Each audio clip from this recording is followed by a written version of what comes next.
بسم اللہ الرحمن الرحیم۔ حضرت براء بن عازب اور زید بن ارقم رضی اللہ عنہ فرماتے ہیں کہ رسول اللہ صلی اللہ علیہ وسلم کے زمانے میں ہم لوگ تجارت کرتے تھے، ہم نے آپ سے بے صرف کے بارے میں پوچھا تو آپ نے فرمایا اگر 10 بدست یعنی نقد ہو تو کوئی حرج نہیں، اور اگر ادھار ہو تو درست نہیں ہے۔ بے صرف اس کو کہتے ہیں کہ دونوں طرف سے مال ہو، جیسے ایک طرف سے سونا دوسری طرف سے چاندی، دونوں طرف سے چاندی دونوں طرف سے سونا۔ یا بازار میں ہم زرگر کو کہتے ہیں کہ سونا بنا کے دو، 6 مہینے بعد ہم پیسے دیں گے، تو پیسہ بھی مال ہے اور سونا بھی مال ہے، تو دونوں طرف سے جب مال ہو تو پھر نقد ہونا شرط ہے، ادھار جائز نہیں ہے۔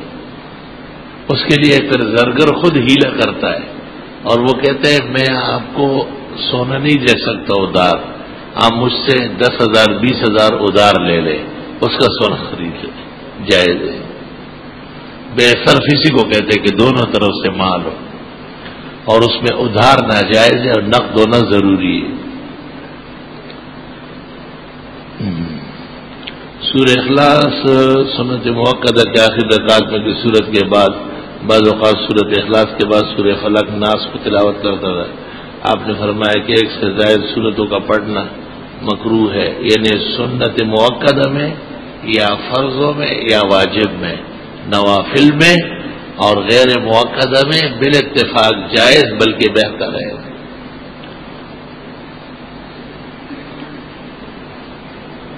ایک آدمی پہلی صف میں جماعت کے ساتھ نماز پڑھتا ہے تو اس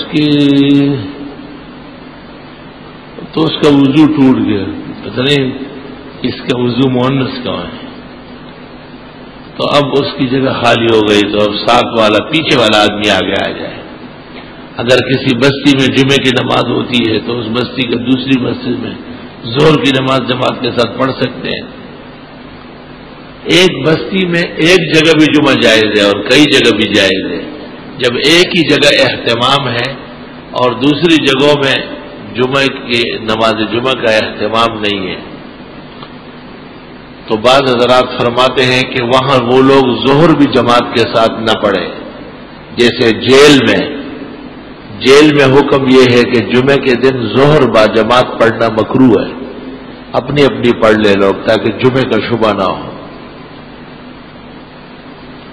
درست یہ ہے کہ بستی میں ظہر اپنی اپنی جماعت کر سکتے ہیں، البتہ جمعے کے وقت کے بعد کر لیں۔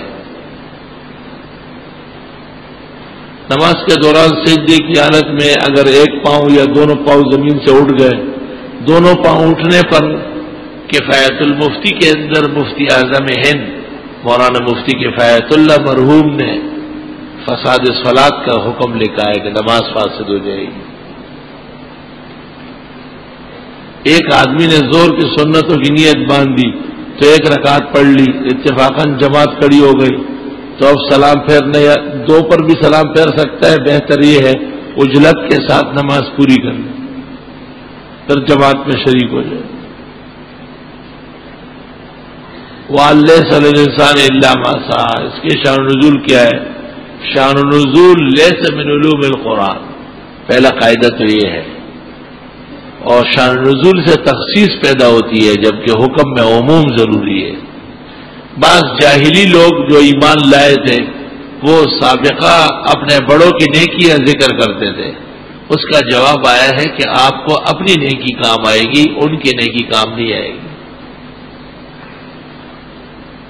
ازواج مطہرات کے بارے میں کوئی اچھی سی کتاب آج کل ہمارے بزرگ دوست مولانا عبد المعبود صاحب نے شہنشاہ کونین کی صاحبزادیاں اور اس سے پہلے ازواج مطہرات پر ایک بڑی کتاب لکھی ہے، آپ دونوں مطالعہ کرتے ہیں۔ اہل بیت کے بارے میں کوئی اچھی اور مستند کتاب، فضائل سید المرسلین احمد ابن حنبل کی ہے 3 جلدوں میں، سیر العالم 1 جلد مکمل چھٹی اہل بیت کے بارے میں ہے، اور فضائل خمسہ وغیرہ بھی لکھے گئے ہیں۔ صحابہ کرام کے فضائل کے ضمن میں ان حضرات کے فضائل موجود ہوتے ہیں۔ اگر کسی عورت کو 2 یا 3 ماہ کا حمل ٹھہر جائے اور اگر وہ بیوہ ہو یا طلاق شدہ، اس سے نکاح جائز ہے۔ بہتر یہ ہے کہ جس کا حمل ہے، جس سے اس نے زنا کیا ہے، اسی کے ساتھ نکاح ہو جائے۔ الخبیثات للخبیثین۔ اور اگر دوسرا کوئی نکاح کرنا چاہے تو نکاح تو کر لے، البتہ فراغت تک وتی نہ کرے۔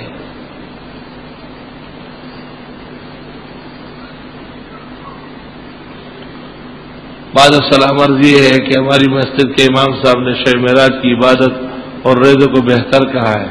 پتہ نہیں بدعتی ہوگا، بدعتی جھوٹ بولتے رہتے۔ اس رات کی اور اس دن کی کوئی عبادت نہیں ہے۔ اس غریب کو پتہ ہی نہیں ہوگا کہ روح المعانی جیسے معتبر تفسیر 15ویں پارہ سبحان الذی اسریٰ کے ذیل میں آلوسی لکھتے ہیں ان التعبد لم یشرع فی تلک اللیلہ، اس رات کی کوئی عبادت نہیں ہے۔ معراج کی صحیح تاریخ نامعلوم ہے، لیکن یہ طے شدہ ہے کہ رجب یا اس کی کوئی تاریخ نہیں۔ وہ کون سی 4 باتیں جو شب معراج کے بعد عائشہ نے فرمائی کہ جو یہ 4 باتیں نبی کی طرف منسوب کرے، اس نے 4 نہیں 3 ہے۔ ثلاثۃ من تکلم بواحدۃ منہن فقد اعظم علی اللہ الفریہ، بخاری مسلم ترمذی سنن موطا۔ من قال ان محمدا رأى ربہ، جس نے کہا کہ حضرت نے اللہ کو دیکھا ہے وہ جھوٹا ہے، اس کی بات مت مانو۔ ومن قال ان محمدا یعلم ما فی غد، جو کہے کہ حضرت کل کی باتیں جانتے ہیں وہ جھوٹ بولتا ہے، اس کی بات مت مانو۔ اور جو یہ کہے کہ پیغمبر نے دین میں خیانت کی ہے، کچھ چیزیں چھپائی ہے، وہ بھی جھوٹا ہے۔ اعظم علی اللہ الفریہ، اللہ پر بہت بڑا جھوٹ گڑا ہے۔ 3 باتیں ہیں۔ کوئی قسم کھائے کہ میں فلاں دریا سے پانی نہیں پیوں گا اور پھر چلو یا گلاس سے پی لے تو کیا حادث ہو جائے گا؟ اس میں حقیقت و مجاز کا تعارض ہے کہ دریا سے پانی پینا وہاں لیٹ کر منہ سے پینے کو کہتے ہیں، یا برتن بھر کے راجح قول یہ ہے کہ حقیقت محجورہ ہے اور مجاز معروف ہے، اور اذا تعذرت الحقیقہ یصار الی المجاز کما ہوا معروف عند الاصولیین۔ ابو حنیفہ لا حانث فتویٰ کس وقت دیتے ہیں؟ یہ ایک قول ہے، راجح نہیں ہے۔ محمد ابن عبد الوہاب جو سعودی عرب کے عالم تھے، سعودی عرب کے نہیں تھے، سعودی عرب کہاں تھا اس وقت، ان کے بڑوں کے تھے۔ انہوں نے اپنی کون سی کتاب میں لکھا ہے کہ ہم حنبلی مذہب کے ماننے والے؟ ہر کتاب میں ہے، کتاب التوحید میں، تمنی الموت میں، ذکر الاوہام میں، سب میں لکھا ہے انہوں نے۔ بیوی شوہر کو اپنی ذاتی مال سے حج پر لے جا سکے، واہ واہ، حج تو وہی ہوگا جو بیوی لے کے جائے، اس جیسے میٹھا حج کہیں نہیں ہوگا۔ جو بات کہی بخدا لا جواب کہی، اس کو زیادہ ثواب ملے گا، زوجیت کے حقوق کا بھی اور عبادت کا بھی۔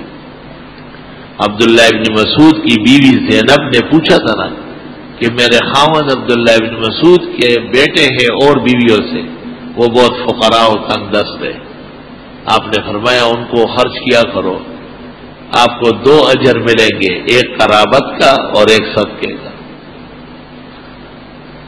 میرا تعلق اہل سنت والجماعت بدعتی جماعت سے ہے۔ میں چاہتا ہوں میرے والدین مسلکی دیوبند کو اپنا لے اور ہمارے گھر جو پیر آتے ہیں ان سے چھٹکارا مل جائے۔ پیر کو ڈنڈے سوٹے لگاؤ، آسان کام ہے، اور گھر میں قرآن کا درس شروع کر لو، انشاءاللہ تعالی خود بخود توحید و سنت مضبوط ہو جائے۔ جو شخص یہ چاہے کہ شرک اور بدعت نہ رہے، وہ قرآن کے درس کا آغاز کرے، مگر اہل حق سے درس سیکھے پہلے۔ درس تو جماعت اسلامی والے بھی دیتے ہیں اور ڈاکٹر اسرار والے بھی دیتے ہیں، ان سے تو غیر مقلد پیدا ہوتے ہیں، منکرین حدیث پیدا ہوتے ہیں۔ اس لیے درس وہ دے جو قرآن جانتا ہو، ان سے درس سیکھے۔ میں تو کہتا ہوں جو یہاں نماز پڑھنے آتے ہیں وہ خود قرآن سیکھے، میں کہاں سے ان کے لیے اتنے مولوی لاؤں؟ ابھی 10 شعبان کو انشاءاللہ تعالی قرآن مجید کا ترجمہ و تفسیر شروع ہو رہا ہے، اس دفعہ عہد کر کے پابندی سے بیٹھ جائیے، بالکل انشاءاللہ قرآن پڑھانا آ جائے گا، بشرطے کہ جس طرح میں چاہتا ہوں ایسی پابندی کریں، یہ نہیں کہ اپنی خوشی سے آنا اور اپنی خوشی سے جانا۔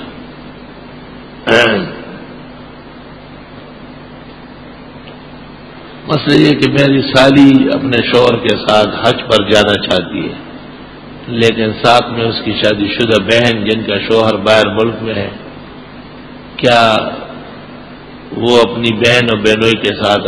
پہلی بات تو یہ کہ سالی بہنوئی کے ساتھ حج پر نہیں جا سکتی، حج تو درکنار بنس روڈ اور بندر روڈ تک جانا بھی جرم، جنایت، گناہ کبیرہ ہے، حج کا سفر کیوں گندہ کراتے ہو؟ دوسری بات یہ کہ ایک خاتون عفیف اور پاک دامن خواتین کے ساتھ جا سکتی ہے جبکہ اس کے ساتھ اپنا محرم موجود ہو، یہ دوسرا مسئلہ ہے۔ اگر پاکستان میں آپ کے پاس پاور ہو، اس کے زکوٰۃ روپے کی شکل میں ہوگی، پاؤنڈ ہو، مجھے پاؤنڈ کا پتہ نہیں، میرے پاس پاؤنڈ ہے ہی نہیں، میں اس کا حساب کیوں کروں؟ یہ سب حساب گھر بیٹھے ہوئے ہیں، ان سے پوچھو گے، نہ ہم نے ڈالروں کا حساب کرنا ہے نہ پاؤنڈ کا کرنا ہے۔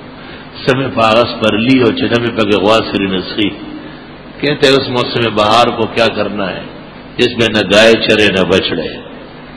ہاں اس میں تسنیم بھائی ہو، یہ موزن بیٹھا ہوا ہے، یہ پاؤنڈ اور ڈالروں والے، یہ بتائے حساب، اور پیچھے زرگروں کا ایک قطار بیٹھا ہوا ہے، ان سے حساب لے لو۔ تجھے پاؤنڈ اور ڈالر کی فکر کیوں لگ گئی؟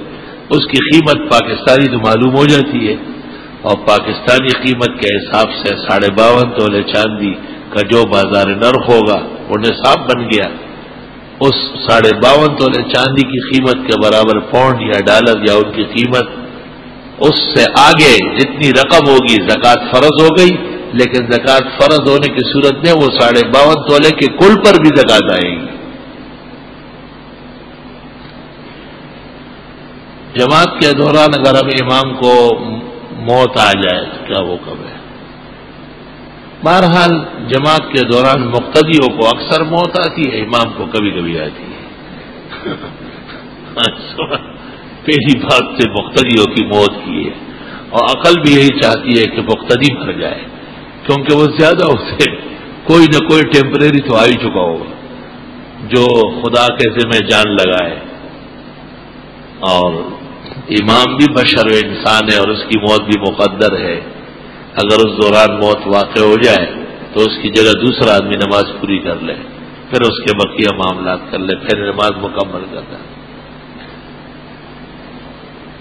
یہاں جو قبر میں بلاک لگائے جاتے ہیں، اوپر سلیب رکھے جاتے ہیں، درست ہے، ضرورت ہے۔ بیری کا درخت جنت کا درخت ہے جو زمین پر ہے، واہ بھائی واہ کیا بات کہی، بیری کا ذکر جو ہوا ہے تو وہی جنتی بیری کا ذکر ہے نا، اور یہ اس کی مثال و شبیہ ہے۔ حدیث شریف میں تو اس بیری کے لیے ہے لا تقطع السدرہ، بیری کا درخت نہ کاٹنا، انہا من اشجار الجنہ، جنت کے درختوں میں سے۔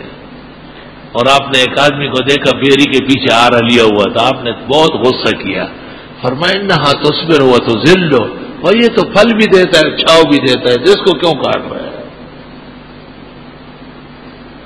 اور ایک روایت میں جو بیری کاٹے اللہ ان کی نسل کاٹ کے رکھ دے گا۔ بڑا مسئلہ ہے، یہ تو آسان نہیں ہے۔ یہ ہمارے نوکر ووکر ہوتے ہیں بکریوں کے لیے توڑتے، میں دیکھتا ہوں تباہ و برباد ہو جاتے ہیں۔ شاخیں کاٹنا تو جائز ہے اس کی صحت کے لیے، لیکن یہ ضروری ہے کہ وہ درخت تو بچے، کل آپ نہیں تھے ایک بہترین درخت وہاں زمین پہ کس ظالم نے کاٹا ہے، 2-3 دفعہ نظر پڑ گئے۔ صندوق میں قرآن کی تفسیر یا دیگر کتب اسلامی ان کی طرف پاؤں پھیلا سکتے، جب وہ ڈھکا ہوا ہے تو جائز ہے۔ دھوبی کے دھلے ہوئے کپڑے پاک ہوتے ہیں یا کہ ناپاک؟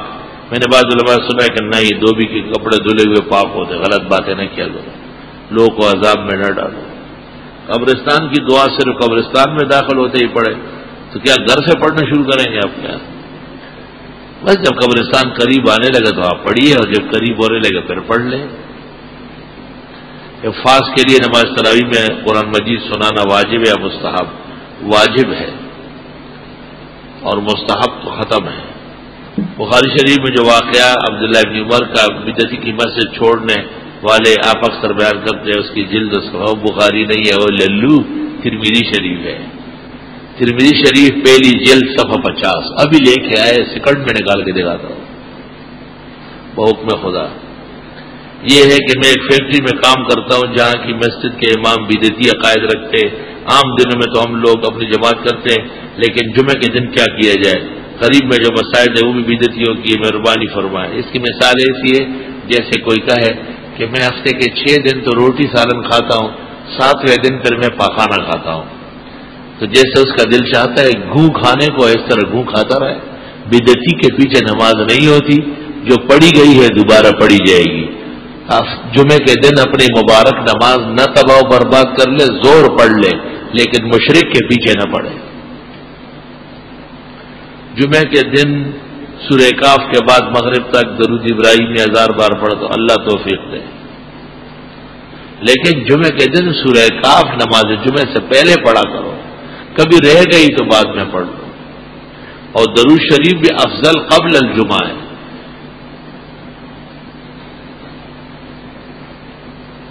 چلے گا جلدی سے جلدی نکاح کرنے کے لیے کوئی وظیفہ ہوتا ہے، میرے پاس کوئی وظیفہ نہیں ہے۔ یہ تو جو اغوا کرنے والے ہیں وہ پھر اس وظیفے کو استعمال کریں۔ میرے بیٹے عبد الرحمان کی صحت اللہ صحت و شفا عطا فرمائے، والدہ کی طبیعت کافی ناساز، اللہ صحت و شفا عطا فرمائے۔ دعا فرمائے اللہ میرے گھر والوں کو صراط مستقیم پر، اللہ تمام مسلمانوں کو اور خاص آپ کے اہل خانہ کو مستقیم مزاج مستقیم دین نصیب فرمائے۔ میری دادی کی صحت اور عمر میں برکت، آمین۔ الحمدللہ رب العالمین، نستغفرک اللہم ونسألک السلام والعافیہ، لا الہ الا اللہ وحدہ لا شریک له، لہ الملک وله الحمد وعلی کل شیء، اتنا فی الدنیا حسنہ وفی الآخرۃ حسنہ وقنا عذاب النار۔ جن کی اموات ہے اللہ ان کی بخشش فرمائے، جن کے بیماران ہیں اللہ ان کو صحت و شفا دے، جن کا جو دکھ درد ہے اللہ ان کو مداوا عطا فرمائے۔ صلی اللہ تعالی علیہ